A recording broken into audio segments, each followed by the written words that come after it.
스티브 잡스가 병상에서 남긴 말이 있습니다. 세상 사람들이 자신을 성공의 대명사처럼 이야기하고 있지만 자신은 부가 삶의 일부일 뿐이요, 익숙한 사실이었지 자신은 부로 인해 행복을 누리지는 못했다라고 말을 했습니다. 병상에 누워서 죽음을 기다리는 동안 부는 아무런 의미가 없음을 느끼고 있다고 고백했습니다. 그러면서 말하기를, 사람은 목숨을 유지할 적당한 부를 쌓으면 부와 무관한 정신을 채울 무엇인가를 해야 하는데 가장 좋은 것이 사랑이라는 것입니다. 사랑은 죽음의 순간에도 가져갈 수 있는 유일한 것이라고 말했습니다. 돈은 잃었다가도 다시 찾을 수 있는데 대신 아파줄 사람은 재산을 다 주어도 구할 수 없더라는 것입니다. 가장 중요한 것이 사랑이라는 것입니다.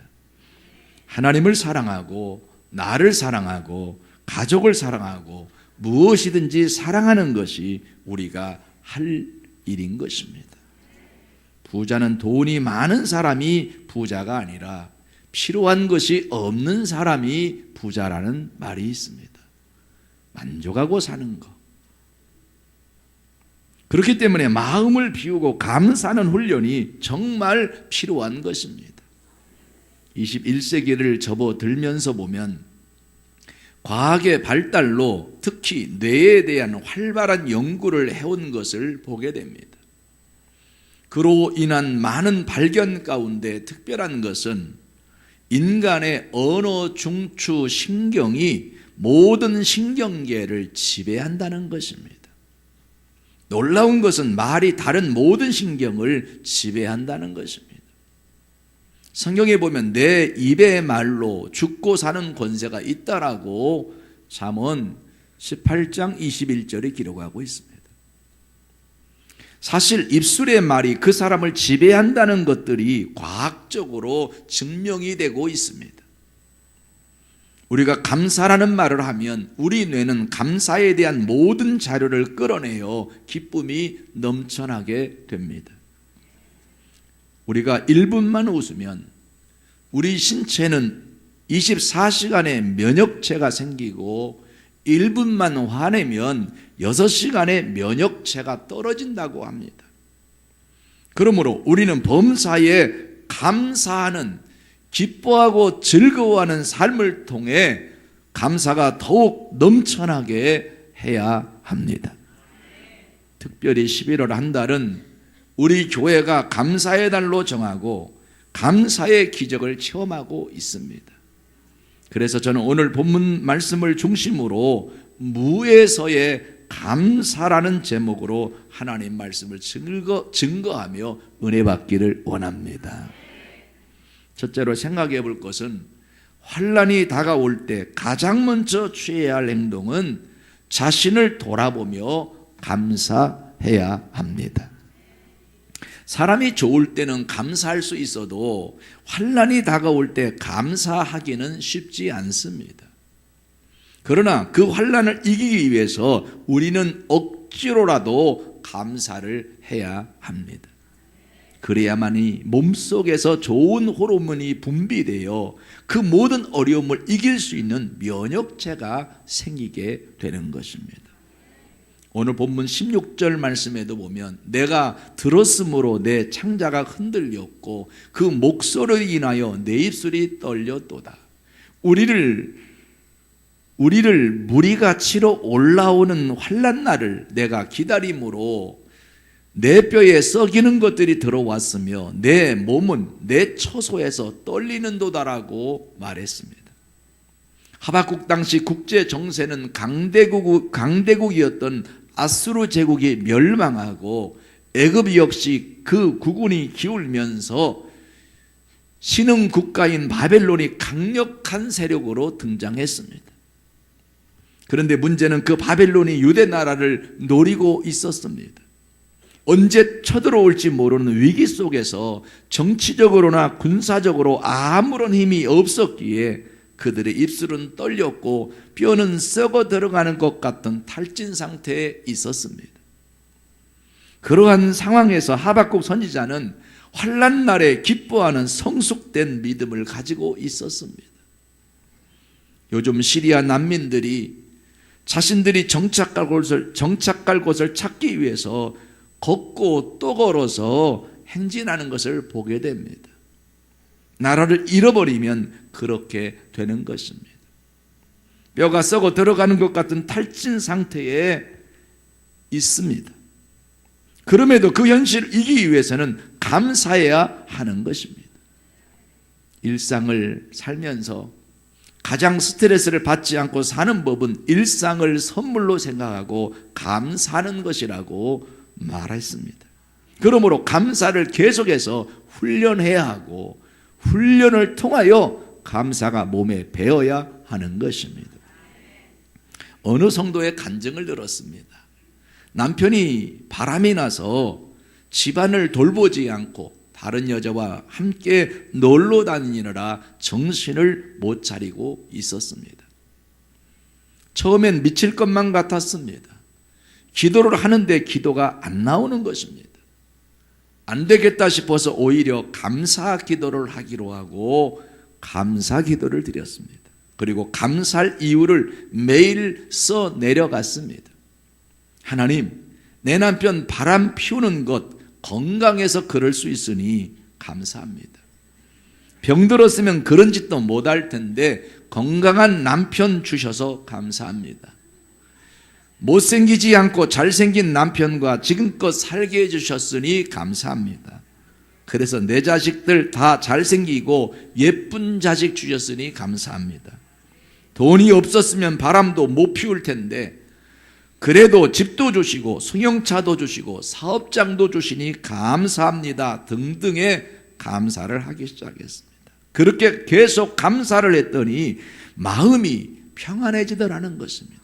그렇게 괴롭고 밉고 슬프고 고통스럽고 우울하고 견딜 수 없었는데 그렇게 감사를 자꾸 억지로라도 찾아서 하려고 하니까 평안해지기 시작하더라는 거예요. 어쩌다 들어와 잠든 남편 옆에서 바가지도 긁지 않고 계속 감사했습니다. 그랬더니 남편이 감동을 받았습니다. 아내가 감사를 통해 마음이 평안하니 얼굴도 더 예뻐지고 밝아지더라는 것입니다. 그래서 남편이 돌아왔다는 간증입니다. 이 인간 죽여야 된다고 막 말로 죽이고 욕하며 죽이고 이러면 더 힘들어지고 불행해지게 되는 것입니다. 만약 그 성도가 감사대전 불평을 했더라면 싸움밖에 안 됩니다. 그러면 불평할 일들이 한꺼번에 몰려오게 되어 있는 겁니다. 그리고 그 얼굴은 더 일그러져서 남편 볼 때 정이 더 떨어지는 겁니다. 중요한 것은 환난이 다가올 때 우리가 해야 할 일은 감사를 통해 성숙된 믿음을 보이는 것이 가장 중요합니다. 그러므로 고난과 환난이 올 때 가장 먼저 해야 할 일이 감사 기도를 하는 일임을 잊지 마시기 바랍니다. 어차피 이 세상에서 영원한 것은 없습니다. 언젠가는 홀로 돌아서야 하는 게 인생입니다. 부부라도 여러분 죽음의 길은 함께 못 갑니다. 어차피 각자 가야 하는 길입니다. 어려울 때일수록 더 그래서 감사하고 사랑해야 합니다. 그런데 요즘 현실은 남편이 돈만 못 벌어 와도 이혼하는 게 다반사입니다. 어려울 때가 서로에게 점수 딸 기회임을 알고 더 잘하시기 바랍니다. 아내들이요, 아멘 하시기 바랍니다. 감동을 줄 수 있는 여러분 되시기를 주의 이름으로 축원합니다. 아내도 잘하고 남편도 잘하시기 바랍니다. 두 번째 생각하고자 하는 것은 소유가 없을지라도 감사해야 합니다. 우리는 감사를 드리되 아무것도 없는 상태에서 무에서도 감사를 드릴 줄 알아야 합니다. 그래서 훈련이 필요하다는 것입니다. 인생은 원래 태어날 때부터 무에서 출발했습니다. 그러므로 감사도 무에서 출발해야 합니다. 본문 17절에 보면 비록 무화과 나무가 무성하지 못하며 포도나무에 열매가 없으며 감람나무에 소출이 없으며 밭에 먹을 것이 없으며 우리의 양이 없으며 외양간에 소가 없을지라도라고 말하고 있습니다. 여기서 말하는 6가지는 절대적으로 있어야 할 것들입니다. 무화과는 양식의 일종이요, 포도는 음료수의 주종을 이루고 감람나무는 기름이요, 밭의 식물은 하루 세끼 먹어야 할 식량입니다. 또 양은 그 털로 옷을 만들고 소는 밭을 갈고 일하는 수단으로 쓰다가 또 모두가 하나님께 제사 드리는 제물이기도 합니다. 그러니까 곧 닥쳐올 전쟁으로 인해 성전은 폐허가 되고 농작물은 짓밟히고 가축은 우리를 벗어나 흩어져 버리게 되어 먹을 것도 먹고 살 것이 없어질 뿐만 아니라 하나님께 드릴 제물까지도 없어져 버린다는 것입니다. 여기서 주목할 것은 없을지라도라는 말입니다. 이는 곧 그럼에도 불구하고 감사하는 자가 되어야 한다는 것입니다. 이것도 없고 저것도 없고 다 없을지라도 그래도 감사해야 한다는 것은 무에서도 감사하라는 거예요. 그럼에도 불구하고 감사하라는 거예요. 우리가 가진 것들 곧 눈에 보이는 재산이나 소유는 언젠가는 없어질 것입니다. 그러므로 이런 것들로만 감사하는 신앙은 마치 어리석은 부자의 소행과 같습니다. 누가복음 12장 6절 말씀에 보면 어떤 부자가 농사에 크게 성공했습니다. 큰 창고를 짓고 곡식을 쌓아두었습니다. 그리고 자신에게 이렇게 말합니다. 내 영혼아, 여러 해 쓸 물건을 많이 쌓아두었으니 먹고 마시고 즐거워하자. 자기 자신을 향해 그렇게 말합니다. 그때 하나님께서 그 부자의 꼴을 보면서 이렇게 경고하시고 말씀하셨습니다. 어리석은 자요, 오늘 밤에 내 영혼을 도로 찾으리니 그러면 내 예비한 것이 네 것이 되겠느냐. 여러분 많이 모아 쌓아놨다고, 노후 준비 잘 됐다고 여러분 평안히 먹고 마시고 즐기자 하는 사람은 어리석은 자입니다. 더 많이 주셨으면 더 감사하며 왜 많이 주셨는가, 주신 것 같고 하나님이 원하는 곳에 그 물질도 쓰고 재능도 쓰고 기회도 쓰고 쓰는 자가 되어야 하는 것입니다. 우리는 일이 잘 될 때도 감사해야 하지만 일이 잘 안 될 때도 하나님께 감사해야 합니다. 그래야 감사할 일이 계속됩니다. 그런데 사람들은 일이 잘 되면 감사를 잊어버립니다. 그래서 세상으로 빠지는 사람이 있습니다. 잘되게 하신 거 쓰러 다니느라고 세상에 빠져서 하나님을 멀리해요. 그러다 하나님께 한 방 맞으면 그때서야 천부여 의지 없어서 손들고 옵니다. 눈물 흘리며 주께로 돌아옵니다. 그러므로 범사에 하나님께 감사하는 것은 정말 중요합니다.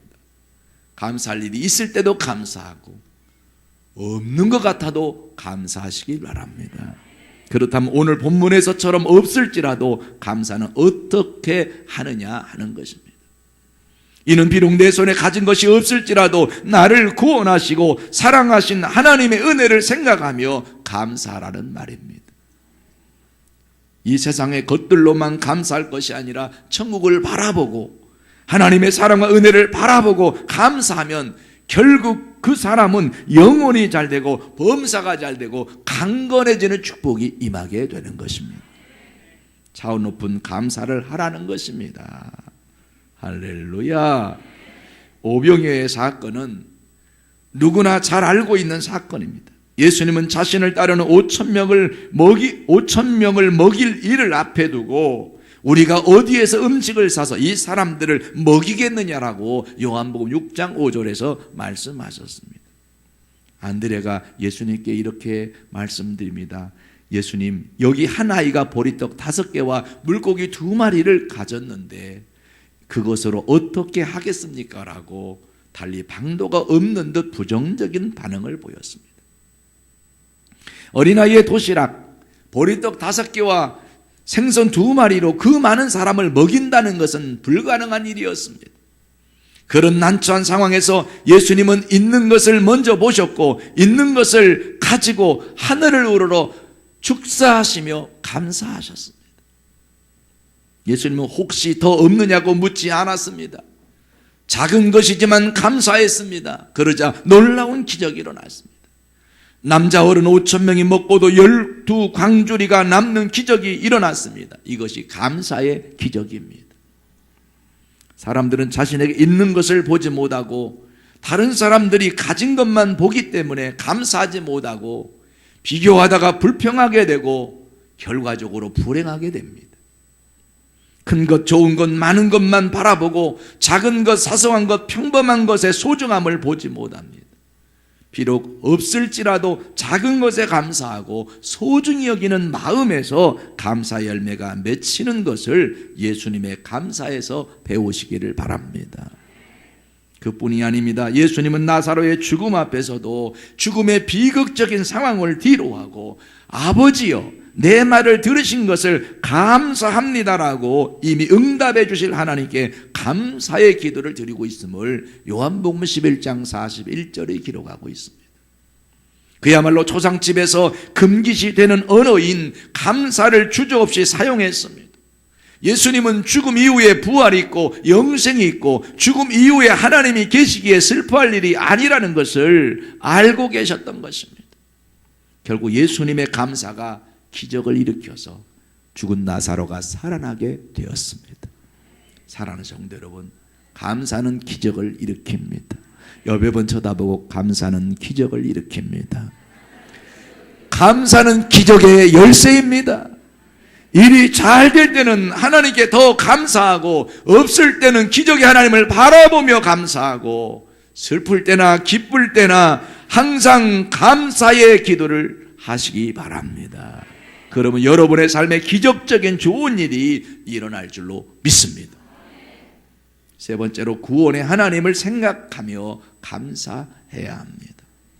오늘 18절 말씀에 보면 나는 여호와를 인하여 즐거워하며 나의 구원의 하나님을 인하여 기뻐하리로다라고 찬양했습니다. 하박국이 늘 즐거워하고 기뻐할 수 있었던 것은 이 세상 모든 것은 다 사라질 것이지만 하나님은 영원히 사라지지 않기 때문입니다. 뿐만 아니라 여호와가 힘이 되어 주실 것이기 때문인 것입니다. 호주에 오체불만족인 닉 부이치치라는 희망전도사가 있습니다. 이미 잘 알려진 인물입니다. 그는 머리와 몸만 가지고 태어났습니다. 일종의 해표 상지증이라는 병인데 바다 표범처럼 팔다리가 짧은 기형을 말합니다. 보통 임산부가 마취제라든지 독한 약을 먹었을 때 이런 아이가 생기는데 닉 부이치치의 엄마는 아무런 약도 먹지 않았는데 이런 아이가 태어났습니다. 그의 아버지는 목사였습니다. 젊은 목사 부부가 결혼해서 아이를 낳았는데 이런 기형아가 태어났으니 얼마나 기가 막혔겠습니까? 처음엔 목사님 부부는 받아들이기가 너무나 힘이 들었습니다. 그러다 생각을 바꿨습니다. 하나님이 이런 아이를 우리에게 주신 것은 분명 하나님의 뜻이 있을 것이라는 긍정적인 생각으로 그 아이를 밝게 키웠습니다. 일어나지 못하는 아이에게 수백 번, 수천 번 일어나는 훈련을 시켰습니다. 아이가 너무 힘들어하니까 물에 데리고 가서 수영하는 법을 가르쳤습니다. 수영을 하니까 물속에서는 아이가 원하는 대로 마음대로 갈 수 있었습니다. 어느 날 아이가 일어나는 것을 시도하는데 자기 몸 아래에 닭다리처럼 생긴 발가락을 발견했습니다. 오른쪽에는 작은 발가락 하나가 있는데 왼쪽에는 닭다리처럼 생긴 발가락이 있었습니다. 그는 그 발로 모든 것을 다 해결합니다. 컴퓨터도 하고 그가 원하는 모든 것은 그 닭다리로 해결하는 것입니다. 어느 날 그가 휠체어를 타고 길을 가다가 어떤 여자를 만났습니다. 그 여자는 무슨 슬픈 일이 있는지 두 눈에 눈물이 가득 고여 있었습니다. 슬픈 여인이었죠. 그 여인이 닉 부이치치를 보는데 너무 안 돼 보이는 거예요. 몸을 보면 안 돼 보이는데 얼굴을 보면 환한 얼굴, 웃는 얼굴이에요. 물었어요. 내 이름이 뭐니? 닉 부이치치예요. 그가 곁에 오더니 활짝 웃고 있는 닉 부이치치를 껴안으며 말했습니다. 고맙구나. 내 미소가 오늘 나를 행복하게 해주었어. 그 여자의 말에 닉 부이치치도 너무 행복했습니다. 그는 하나님이 왜 자신을 그렇게 만들었는지 존재 가치를 느끼게 되었습니다. 그는 말했습니다. 나한테 팔과 다리가 없는 이유가 한 영혼을 더 구하기 위함이라면 그 모든 것이 더 가치가 있습니다. 그래서 하나님 감사합니다라고 고백했습니다. 한 영혼이 천하보다 귀함을 실감하는 말입니다. 어느 날 그는 다른 나라에도 자신과 똑같이 오체불만족으로 살면서 많은 사람에게 희망을 주는 사람이 있다는 사실을 알게 되어 그분을 만났습니다. 그는 일본인인데 오토다케 히로타다라는 사람입니다. 그는 일본 사회에서 아나운서로 활동할 뿐만 아니라 이미 육체의 장애가 아니라 정신의 장애가 진짜 장애임을 일본 내에 이미 알리는 데 성공한 사람입니다.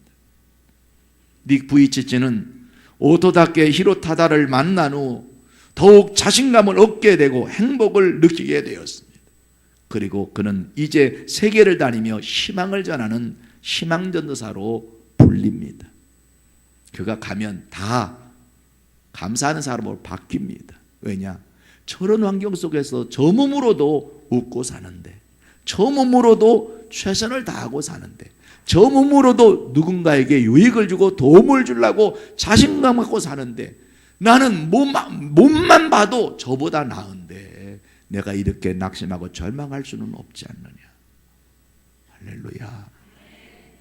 사람이 얼마나 행복한지는 그 사람의 감사의 깊이에 달려 있습니다. 다윗을 보십시오. 다윗은 왕의 자리에 있었지만 험난한 삶을 살았습니다. 그의 행로에는 고통과 역경이 늘 따라다녔고 인생이 순탄치 않았습니다. 그야말로 가시덤불을 헤치듯 인생을 조마조마하게 보낸 사람입니다. 그럼에도 불구하고 그는 하나님의 은혜를 잊지 않았습니다. 그리고 늘 감사하는 삶을 살았습니다.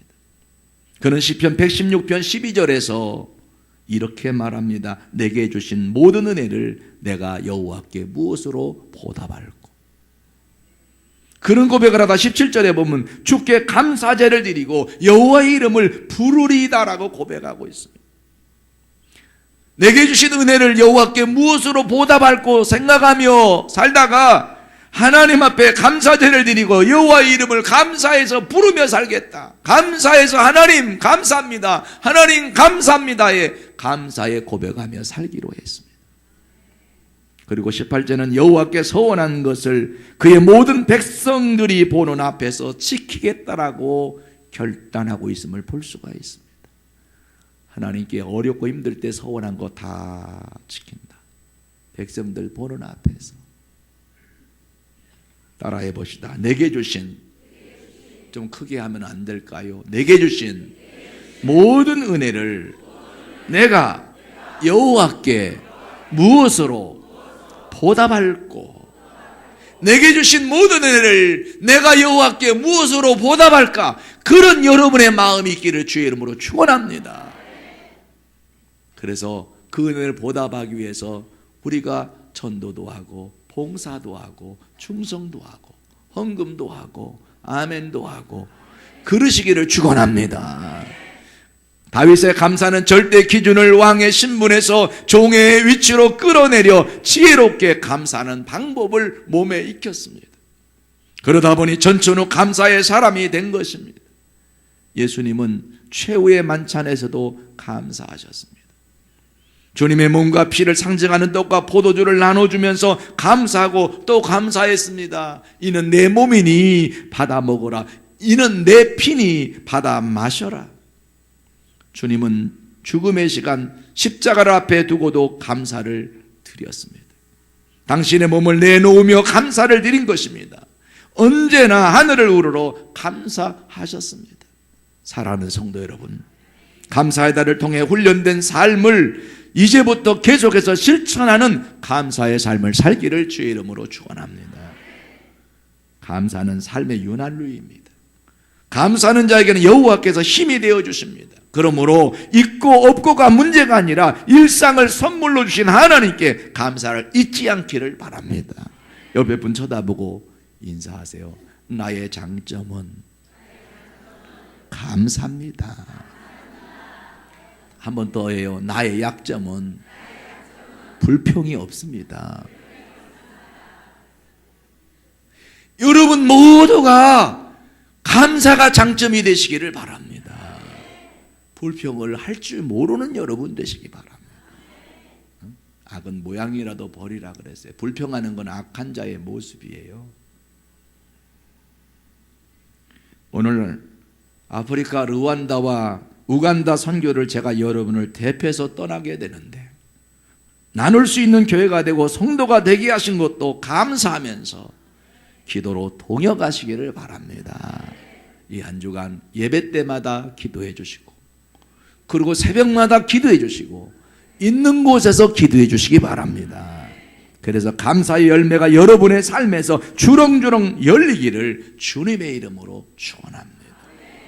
환난이 다가올 때 그때도 자신을 돌아보면서 감사할 수 있어야 하고 내게 무엇인가 남보다 더 많이 주신 것 갖고 있는 것도 감사해야 되지만 때로는 없을지라도 이것도 없고 저것도 없고 없는 게 너무 많아 그럴지라도 여러분 내가 생명이 있으니 감사하고 그리고 구원의 하나님이 나의 하나님인 것으로 인하여 여러분 감사하면 그 사람의 삶은 평안과 행복을 누리게 될 것이고 그를 통해서 하나님의 하나님됨을 보여주게 될 것이며 하나님이 그와 함께 하신 증거들이 나타나게 될 줄로 믿습니다. 옆에 분 쳐다보고 아멘 하세요. 인사하세요. 할렐루야. 그래서 여러분의 삶이 온전히 하나님께만 영광이 되어지고 많은 자들에게 은혜가 되어지는 그런 주인공이 되시기를 바랍니다.